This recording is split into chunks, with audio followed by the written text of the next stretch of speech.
কি ভাবছো ঘুমাচ্ছি? হুঁ, মোটেও না। আসলে ক্লাস থেকে ফিরছি তো, তাই খুব টায়ার্ড।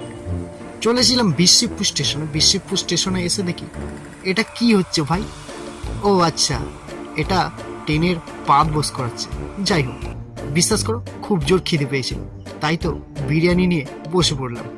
বাঙালিদের সেই প্রিয় একটা খাবার, খেলে বলে আরো চাই।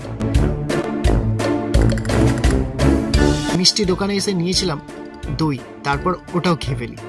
বাড়ি ফিরে চলে আসি খেলার মাঠে। অনেকদিন পর এসে ভালোই লাগছিল। এই বল ধরার অভ্যাস সেই ছোট থেকে আছে, এত সহজে কি যায়? আমি গর্বিত, আমি একজন ভালো ব্যাটসম্যান। আমার খেলা দেখলে তোমরাও অবাক হয়ে যাবে। দেখবে তাহলে? তো দেখো, ফাইনালি নেমেই পড়েছি মাঠে। আজ একটা 6 মারবই, চূড়ান্ত লেভেলে আউট হয়ে যায়। Sorry guys, by.